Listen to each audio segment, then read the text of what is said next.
The four boys from Davao City stepped nervously onto the Ireland's Got Talent stage, their bare feet almost silent against the polished floor. Their clothes were faded, and their expressions held that familiar mixture of hope and fear found only in children who have grown up too fast. They looked out at the huge hall, lights, cameras, judges, audience, all staring back at them like a giant world they were not sure they belonged in. Yet they held close to each other, shoulders touching, steadying their breath the way they had done for years while singing on the crowded streets of Davao for spare coins. Their group name flashed across the screen, Street Echoes. It was a name born not from privilege but from nights when the only place their voices could safely rise was between cracked alley walls and jeepney terminals where no one told them to be quiet. As they took their positions, the judges exchanged quick glances. One leaned forward, curious but cautious, perhaps expecting nothing more than a simple performance. Another softened, sensing a story behind their timid smiles. The youngest boy gripped the microphone with both hands, trying to steady the trembling he couldn't hide. The tallest gave him a small nod, the same reassuring nod he gave every time the boy froze, reminding him they were a family formed by fate, hunger, and music. The backing track began, but the moment the first note left their lips, the entire theater changed. Their harmonies were fragile yet powerful, rising with a raw, aching honesty that silenced the hall instantly. Instead of the upbeat, polished style expected from a boy band, they sang an original song woven from their own lives. Lyrics written on scraps of cardboard collected from Davo's night markets. Each verse told a different story. A mother selling vegetables from dawn to dusk, a father lost to illness because medicine was too expensive, siblings working long hours just to keep their shanty roof from collapsing. Their voices blended in a way that seemed impossible for children who had never received vocal lessons, each note shaped by hardship, each breath lifted by hope. The melody grew heavier, richer. The youngest boy sang with trembling innocence, his voice breaking on a line about hunger. The audience felt the truth in that single, cracking note. The tallest boy followed with a deep, grounding harmony that wrapped around his friend's pain like an embrace. Then the group rose together into a chorus so hauntingly beautiful that even the air seemed to stop moving. You could hear the heartbeat of the room, silent, suspended, waiting. One judge pressed her hand over her mouth, tears forming instantly. Another tried to sit straighter, blinking rapidly as emotion threatened to spill from his eyes. They were not prepared for this, not for children who sounded like they were pouring their entire childhood into a single song. When the boys shifted into the final verse, their voices soared, filled with the strength they never had in life but found only in music. As the last note faded, the boys froze, unsure. No applause for a second. Just stunned silence. Then the room erupted, cheers, shouts, a roaring standing ovation. All four judges were crying. And the boys, who had once sung for coins, now realized they had just sung their way into the hearts of a nation. The boys stood backstage, their hearts still racing from the overwhelming reaction they had received. The roar of the standing ovation still echoed in their ears, but now, facing the judges' table, the weight of uncertainty pressed even harder on their shoulders. They had lived their whole lives expecting disappointment, so even after witnessing the crowd's cheers, a small part of them still wondered if it had all been a mistake, if maybe people clapped only because they felt sorry for them. The host gently guided them forward, whispering, "You did amazing," but the boys could barely absorb the words. Their chests tightened as they reached the center stage again, feeling that familiar fear that comes after hope, the fear of losing it. One judge slammed his hands on the table, making the boys flinch. But his face showed no anger, only shock and admiration. "What was that?" he shouted, his voice cracking with emotion. "You four just delivered one of the most powerful original songs this stage has ever heard." His words hit the boys harder than any applause. The tallest boy blinked rapidly, trying to hold back tears.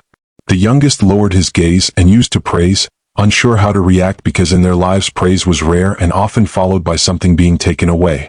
The second judge leaned forward, her eyes red and watery. She spoke slowly as if afraid her voice would break. "Boys, you didn't sing a song. You poured your lives into ours." A tear slid down her cheek and she didn't bother to hide it.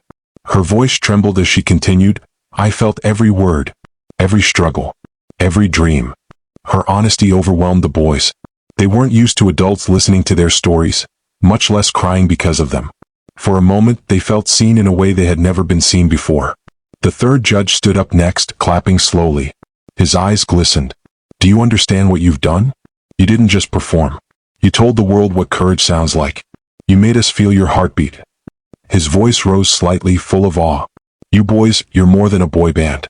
You're storytellers. You're hope.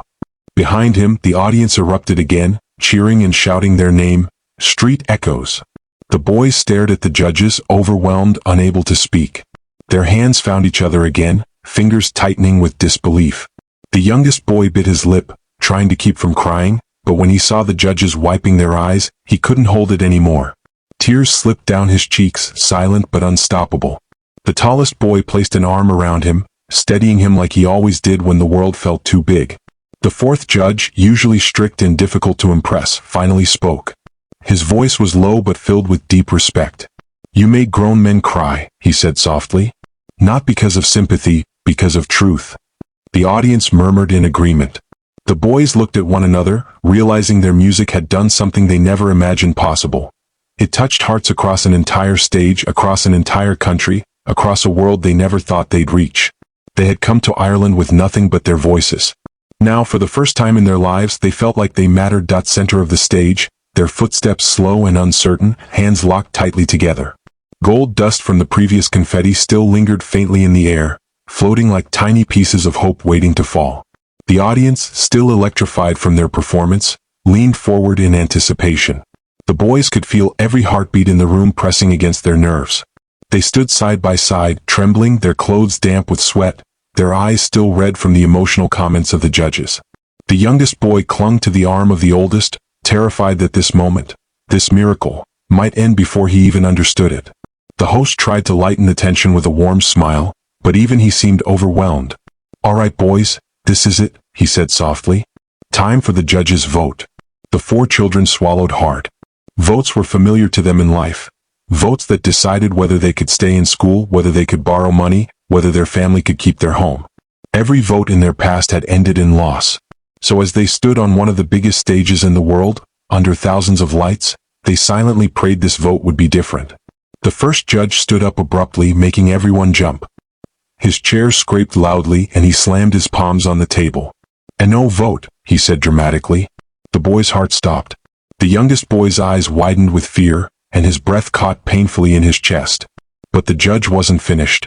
He leaned over the microphone, voice trembling. A no vote, because you boys deserve something bigger. The audience screamed. He raised his hand high, hovering over the golden buzzer. The boys gasped loudly, their knees buckling as they realized what was happening. The judge slammed his fist down on the golden buzzer with all the force of someone who couldn't contain the emotion anymore. The stage exploded into golden confetti, shooting upward like fireworks.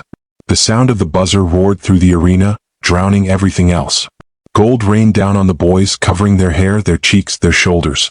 The youngest boy fell to his knees, overwhelmed, bursting into deep, uncontrollable sobs. The tallest boy immediately bent down, hugging him tightly, crying just as hard. The second judge jumped from her seat, both hands on her chest as tears streamed openly down her face. She shouted over the noise, "You did this. You earned this." Her voice cracked with pride. The third judge clapped wildly, his face soaked with tears he didn't bother wiping away. Even the strict fourth judge stood with a soft smile, shaking his head in disbelief as he clapped slowly, touched in a way he rarely allowed himself to be. The boys huddled together in the center of the golden storm, crying, laughing, shaking. For the first time in their lives, they weren't singing for coins. They weren't fighting for survival. They weren't invisible. They were chosen. They were celebrated. They were loved. And as the gold continued to fall around them, they realized something they had never felt before. This moment belonged to them. This victory was theirs.